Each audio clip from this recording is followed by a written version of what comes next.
Good afternoon. The topic is concept of man environment relationship. मानव एवं पर्यावरण के अंतर संबंध. First, there is two questions: whether man is part of or apart from nature, and the second question is the extent to which the man is affected by the environment. Classical time onwards, the idea is that man is a product of the environment, and the approach is known as determinism or environmentalism, पर्यावरणवाद व निश्चयवाद. Another fact that man is free to choose within the limits set by nature, and the man has the freedom to choose something from the nature, and the approach is known as possibilism व संभववाद. Man's freedom and nature's control varies from place to place and from time to time. समय एवं स्थान के साथ साथ मानव की freedom एवं nature की कंट्रोल मानव पे ये चेंज होते हैं. Man and nature act and react with each other in a very complex system. Man's reaction to the environment and his action upon it can be considered as an interaction model or system. The environmental factor which affects all people directly is climate. पर्यावरण के अंदर सबसे important factor क्या है? वो है जलवायु, जो सबसे ज़्यादा इफेक्ट करते हैं सभी मानव पे. Climate remains potent influence on human activity. Human beings are dependent on earth for food and raw materials. इसको हमने कहीं पीरियड में डिवाइड किए हैं. First, at the period of hunting and food gathering. At the period of hunting and food gathering, humans collect their food directly from nature. Second, at the period of animal domestication and pastoralism, humans try to domesticate animals and get the milk, meat, wool from the animals, which is part of nature. At the period of plant domestication and agriculture, man tries to settle down in one place.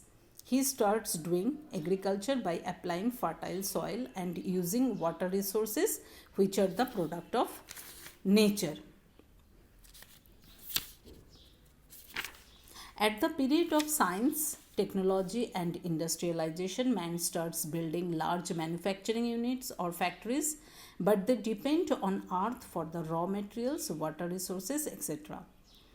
Man is ultimately dependent on the physical environment for all his material needs and desires. Environment is constantly changing. Three main types of change in the environment can be identified, and they affect man in quite different ways, having both positive and negative effects on human activity. First is long-term regular change. Long-term regular change की अगर example हम ले, silting of coasts and rivers. Silting maintains the fertility of floodplains, but because of silting, some ports are closed worldwide. So this is the negative effect. एक तो positive effect है, एक negative effect है. Second is short term regular change. Short term, that is the most important change. The short term regular change, जैसे rhythm of the seasons regulates agriculture, migration of birds or animals. Sometimes it goes good harvesting, sometimes drought occurs. ठीक है, rhythm of the season कैसे हैं, बारिश कैसे हो रहा है. So these are the short term regular change. And the third is rapid and unpredictable change, that is earthquakes or hurricane or cyclone. These are the rapid and unpredictable change जिसका कोई हम predict पहले से कर नहीं सकते हैं. Man has been a factor in environmental change. कैसे environmental change होते हैं, जैसे the ecumen or the inhabited earth has been extended by migration and also by technology. इससे भी change आते हैं. और second, man has intensified his use of the environment to increase its productive capacity. 4 main factors which causes the strain on environment. अगर हम बात करें जो कौन कौन से ऐसे फैक्टर हैं जो एनवायरनमेंट के ऊपर एक स्ट्रेस पैदा करते हैं, वो क्या हैं? फर्स्ट है population growth. The first of this is the population growth. The consequence of this is clear. More land and natural resources will be needed, more waste will be created, and the impact on the environment will be immense. The second factor closely associated with the first is the rise in aspirations, which serves to multiply the impact of population growth.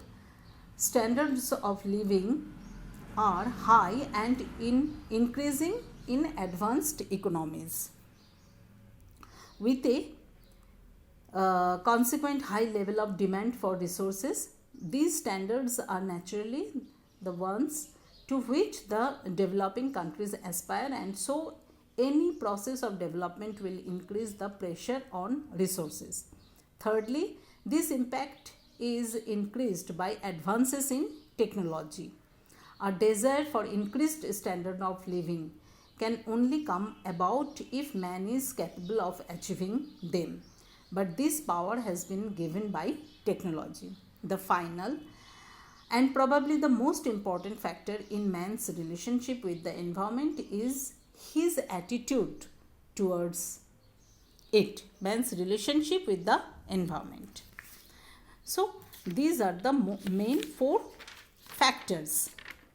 पर्यावरण की तथ्य समग्र रूप में मानव की अनुक्रियाओं को प्रभावित करते हैं।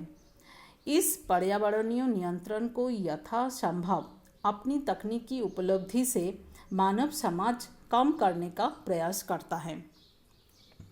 मानव और प्रकृति के तत्वों, विशेषकर स्थल रूप, जलवायु, मृदा, जलराशि, खनिज, प्राकृतिक वनस्पति और जीव जंतुओं से मानव समुदाय सहजीवन स्थापित कर अपनी प्रगति को व्यवस्थित करने का प्रयास करता है। विभिन्न प्रकार लैंडफॉर्म्स और भू आकृतियाँ जैसे मैदान हो, पठार हो, पहाड़ी हो, पर्वत का गहरा प्रभाव मानव समूहों के क्रियाकलापों पर हमेशा ही पड़ता है। मृदा जलस्रोत मानव सभ्यता का कारक है। कृषि विकास के लिए हमें मृदा की ज़रूरत पड़ता है, जल स्रोत का भी ज़रूरत पड़ता है। मानव सभ्यता के विकास से खनिजों का सीधा संबंध रहा है। और क्या चाहिए? प्राकृतिक वनस्पति व जीव जंतु भी इस विकास को आगे बढ़ाते हैं। मानव का उसके पर्यावरण से गहरा संबंध है। मानव पर्यावरण से प्रभावित होता है, साथ ही उसने अपनी कार्यकुशलता से पर्यावरण को प्रभावित भी किया है। समय बीतने के साथ विश्व की जनसंख्या में वृद्धि होने लगी तथा मानव एवं पर्यावरण के बीच अंतर संबंधों में भी परिवर्तन होने लगा। मानव विशेष बुद्धिबल से संपन्न है, आवश्यकताओं के अनुसार प्राकृतिक संसाधनों का उपयोग करता है। मनुष्य समस्त भौगोलिक अध्ययन का केंद्र बिंदु है और पर्यावरण के जैविक घटक का सबसे महत्वपूर्ण अंग है। वह पर्यावरण से घिरा हुआ है और उससे प्रभावित होता है। साथ ही वे अपनी आर्थिक तथा सामाजिक प्रक्रियाओं से पर्यावरण को प्रभावित भी करता है। समय के साथ प्रौद्योगिकी तथा सामाजिक ढांचे में परिवर्तन आया और मनुष्य की प्राकृतिक संसाधनों का दोहन करने की क्षमता बढ़ गई। अतः मनुष्य तथा पर्यावरण के संबंधों में भी परिवर्तन आया। मनुष्य तथा उसके पर्यावरण के संबंधों को 4 कालों में विभक्त किया जाता है। आखेट तथा भोजन संग्रह काल, जैसे हंटिंग एंड फूड गैदरिंग मैंने पहले डिस्कस की हूँ। द्वितीय पशुपालन तथा पशुचारण काल, एनिमल डोमेस्टिकेशन और पैस्टोरलिज्म। थर्ड इज पौधोपालन तथा कृषि काल। और फोर्थ इज विज्ञान प्रौद्योगिकी तथा औद्योगिकरण काल, जैसे साइंस, टेक्नोलॉजी एंड इंडस्ट्रियलाइजेशन के समय। मानव द्वारा आखेट करना पर्यावरण के संसाधनों के दोहन का प्रयास माना जाता है। मनुष्य ने मांस तथा दूध की प्राप्ति के लिए पशुओं को पालना तथा उन्हें चराना भी सीख लिया। आज भी आदिम जातियों में चालबासी पशुचारण आज भी प्रचलित है। पशुपालन के बाद पौधोपालन को मानव सभ्यता के विकास की अगली कड़ी है। खाद्य फसलों की कृषि के साथ ही सामाजिक वर्गों तथा संगठनों का आविर्भाव हुआ। औद्योगिकरण तथा नागरीकरण की बढ़ती प्रवृत्ति के परिणाम स्वरूप मनुष्य ने प्राकृतिक संसाधनों का अंधाधुंध प्रयोग करना शुरू कर दिया है। Thank you.